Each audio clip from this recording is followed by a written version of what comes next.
Jesus of Nazareth has left an indelible mark on the history of humanity. But did he really exist?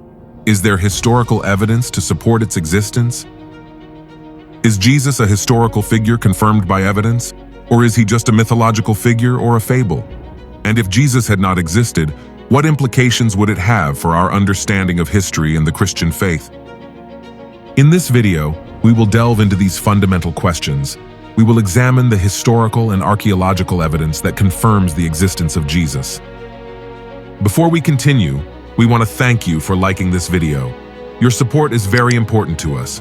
If you are not yet subscribed to the channel, we invite you to do so right now so you don't miss any of our upcoming videos. Let's start.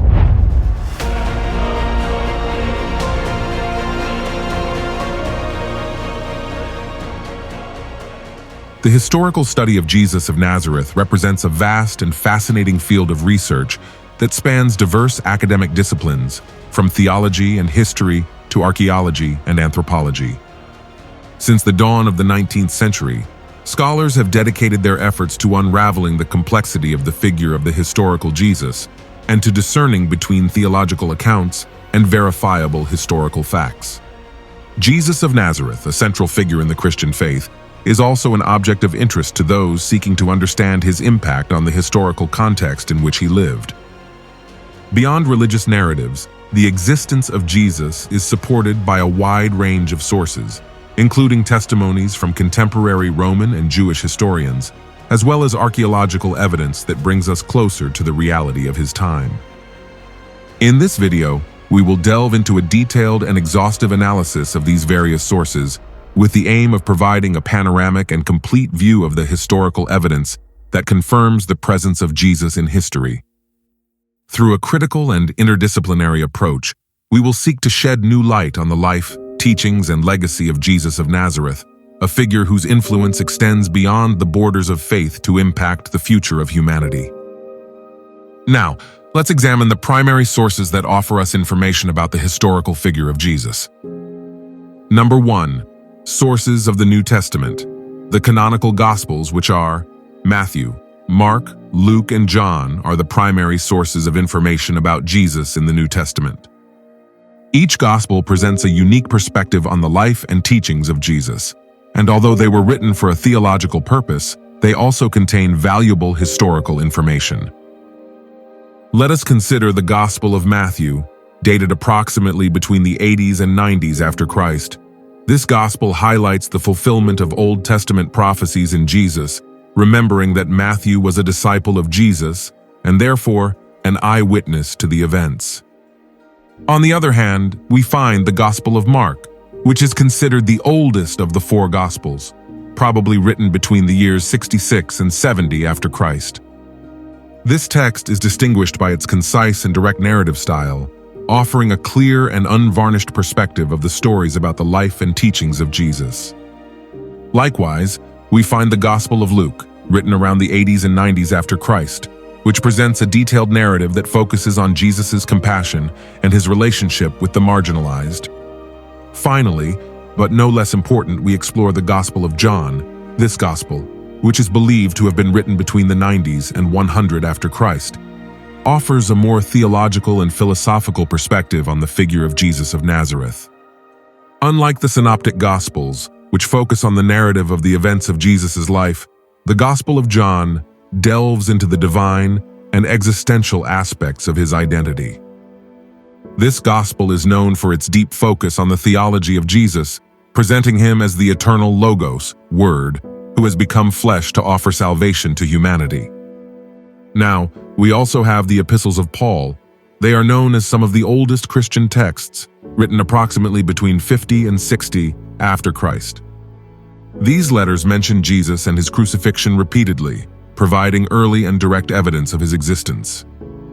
In addition to reinforcing the gospel accounts, Paul's letters offer a unique insight into early Christian communities and their devotion to Jesus.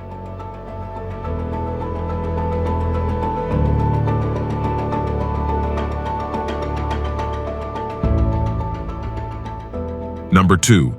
Roman historians. Cornelius Tacitus, a Roman historian, wrote the Annals around the year 116 after Christ. Tacitus mentions Christ and his execution under Pontius Pilate during the reign of Tiberius. This passage is one of the most important references to Jesus outside of the New Testament because it comes from a non-Christian source. Tacitus describes the persecution of Christians in Rome under the Emperor Nero and alludes to the founding of his sect by Christ, who was executed under Pilate. This reference is valuable because Tacitus is considered one of the most accurate and critical historians of Roman history. Now, the context in which Tacitus wrote is crucial. As a Roman senator, Tacitus had access to official records, and his work is known for its rigor and accuracy. His reference to Jesus provides independent corroboration of Jesus' crucifixion, a central event in the Gospels.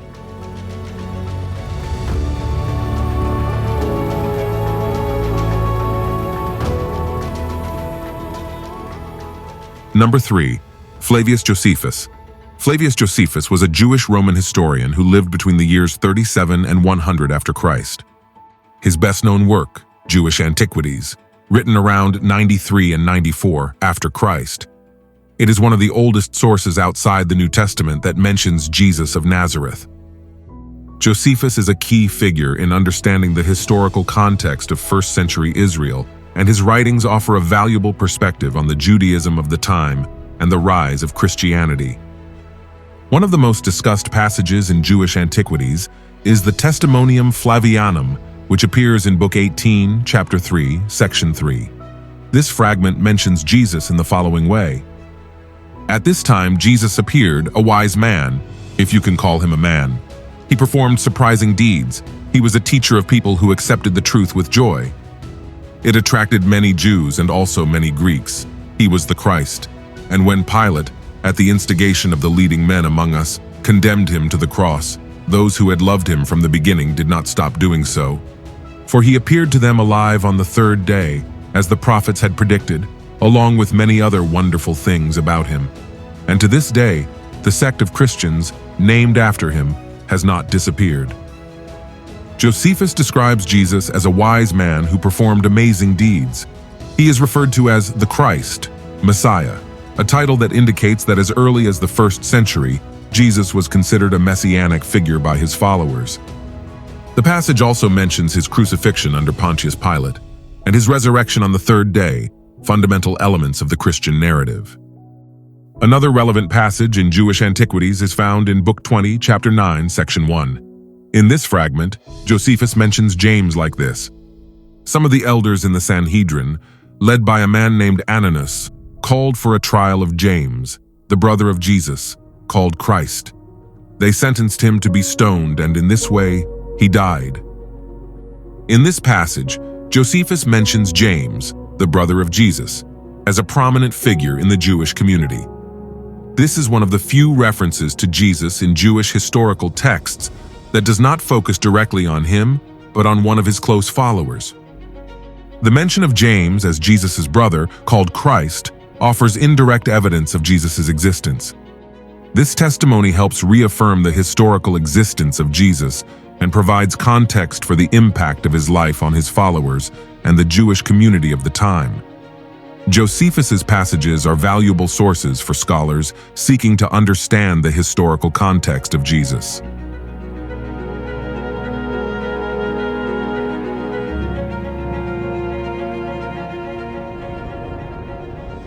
Number 4. Pliny the Younger. Pliny was a Roman writer and politician who lived between 61 and 113 after Christ. His full name was Gaius Plinius Caecilius II. He is known primarily for the letters of him and the natural history of him, which offer a detailed insight into life in the Roman Empire. Pliny the Younger was also Roman governor of Bithynia between the years 111 and 113 after Christ. He is known from his letters to Emperor Trajan. In these communications, particularly in one written around the year 112 after Christ, Pliny describes in detail the life and practices of Christians in his province. These letters are a valuable source for understanding the early context of Christianity in the Roman Empire. In his letter to Trajan, Pliny recounts his research on Christians and seeks guidance on the treatment of these followers of Christ. The relevant passage from the letter mentions that Christians worshipped Christ as a god. I have questioned Christians about their faith and practices. They have confessed to me that on a certain day of the week, they would gather before dawn and sing a hymn to Christ as to a god. Furthermore, they pledged not to do any evil, but to live in accordance with moral ethics. Pliny describes how Christians gathered before dawn to sing hymns to Christ as if he were a deity. This detail is crucial because it shows that Christ was worshipped as God and that Christianity was established as an organized religion at that time.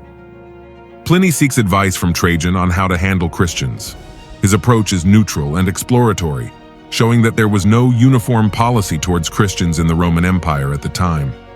The letter demonstrates that Christianity had expanded rapidly since the death of Jesus, establishing itself in various regions of the Roman Empire and attracting a significant number of followers. Therefore, Pliny's letter to Trajan is a fundamental document for understanding Christian persecution and the early worship of Jesus as a deity. It shows that Christianity was not only present, but also in a stage of growth and consolidation.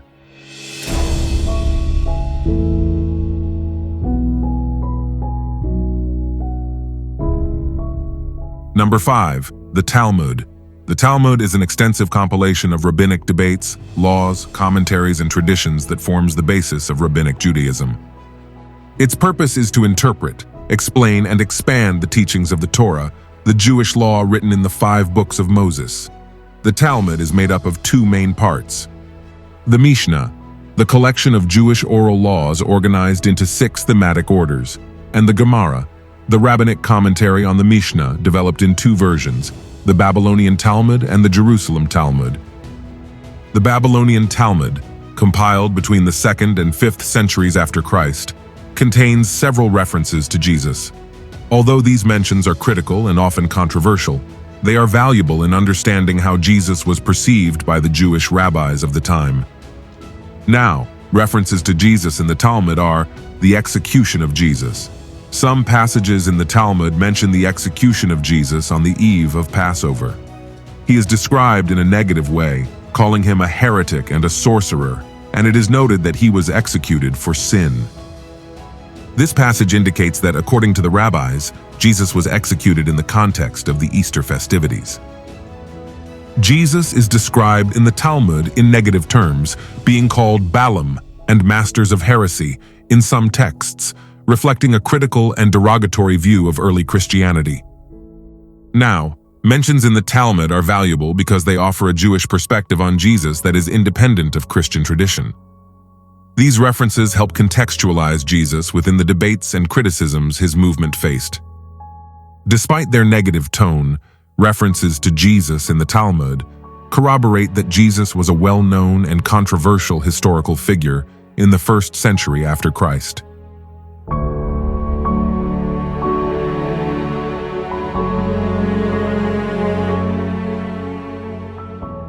Number 6. The Gospel of Thomas. The Gospel of Thomas was discovered in the year 1945 in Nag Hammadi, Egypt. This apocryphal text contains 114 sayings attributed to Jesus and is considered one of the Gnostic Gospels. Unlike the New Testament Gospels, the Gospel of Thomas does not present a narrative of the life of Jesus, but rather a collection of his teachings and sayings. Many scholars believe that some of the sayings may date back to very early traditions, possibly from the 1st century. The Gospel of Thomas is one of the most representative texts of Gnosticism, a current of religious thought that emphasizes secret knowledge, gnosis, and esoteric knowledge as a means of salvation. Although the Gospel of Thomas is an apocryphal text, its mentions of Jesus and its esoteric content provide valuable confirmations of Jesus' historical existence. The presence of Jesus in the text reinforces the credibility of his historical figure.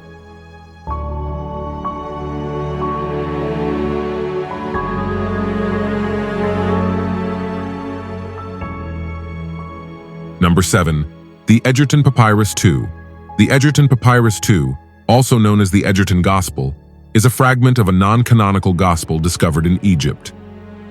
It dates back to the 2nd century after Christ and contains stories about Jesus that are parallel but not identical to those of the canonical Gospels. The Edan Papyrus II contains stories about Jesus that present teachings and events similar to those found in the canonical Gospels, but with significant variations. The texts show parallels in the stories, although they also reveal differences in the way Jesus' teachings and actions are presented.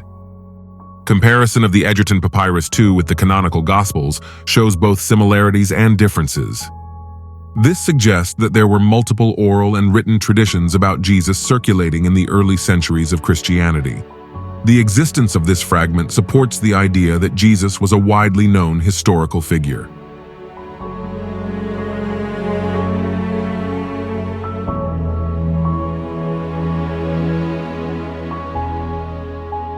Number 8. The Ossuary of James.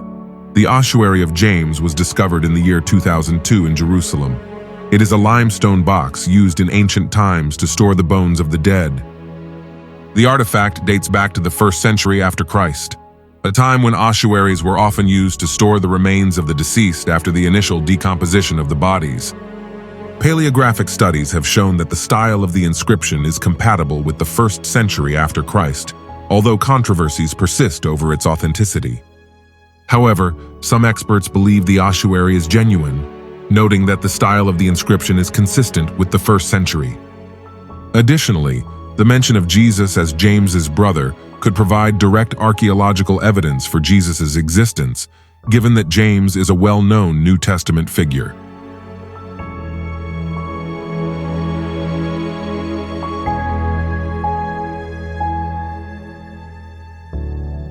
Number 9. The Letter of Marabar Serapian is an ancient document that provides an interesting perspective on Jesus from a non-Christian source. The letter was written by a Syrian philosopher named Marabar Serapian to his son. Marabar Serapian is known as a Stoic thinker who lived in the context of Roman Syria. The letter was probably written between the end of the 1st century and the beginning of the 2nd century after Christ. This dating is based on the writing style and historical context of the events mentioned. The letter is a kind of philosophical exhortation where Bar Serapian tries to console his son and teach him about wisdom through historical examples. In a relevant passage, Bar Serapian mentions Jesus indirectly, comparing his death with that of other historical figures. In the text, Bar Serapian writes, "What advantage did it give the Jews to have killed their wise king? It was just punishment for them for the death of a just man who lived in peace. The Jews were destroyed for their errors and the city was taken."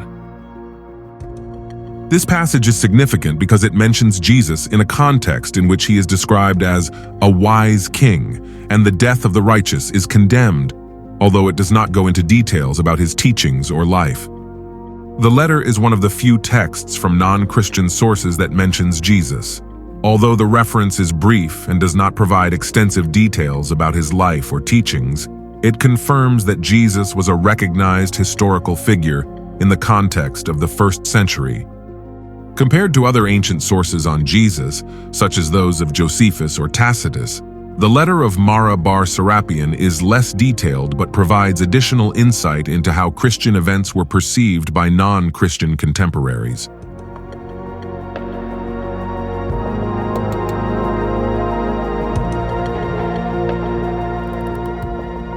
Number 10. The Inscription of Pilate. The inscription was discovered in the year 1961 in the theater of Caesarea Maritima, a port city on the coast of Israel. The stone has an inscription in Latin that says, Tiberius Claudius, Pontius Pilatus, Prefectus Judaea, Templum, Augusti. This roughly translates to Tiberius Claudius, Pontius Pilate, Prefect of Judea, dedicates the temple to Augustus. The inscription is significant because it is the first direct archaeological evidence confirming the historical existence of Pontius Pilate, a character mentioned in the New Testament Gospels in the context of the trial and crucifixion of Jesus. The inscription confirms that Pilate was the prefect of Judea under Emperor Tiberius, a fact mentioned in biblical accounts. It offers evidence of Roman administrative practices in Judea and shows that Pilate had an official and relevant position in the region during the period of Jesus. Although the inscription itself does not mention Jesus, its existence supports the historicity of the context in which the events narrated in the Gospels occurred. The figure of Pilate is central to the accounts of Jesus' crucifixion, so this archaeological evidence reinforces the historical narrative of the Gospels. Today, the Pilate inscription is housed in the Land of Israel Museum in Tel Aviv. Dear listeners, throughout this video, we have examined a variety of sources and discoveries that support the historical existence of Jesus of Nazareth. The combination of these sources provides a coherent picture of Jesus as a historical figure who lived in first-century Judea. The convergence of independent testimonies from different traditions and eras reinforces the credibility of his existence. As archaeological studies and excavations continue, new evidence is likely to emerge that sheds more light on the life and historical context of Jesus. Jesus is precious to us as he is our King and Savior. In our faith, we know that his impact on history and on our lives is profound and transformative. But it is equally important for us to show that Jesus is not just a mythological figure or a legendary character, but a real person with archaeological and historical evidence to support his existence.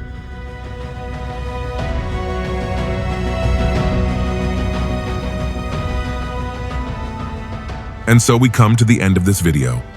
Thank you for being part of our channel. God bless you abundantly. Until the next video.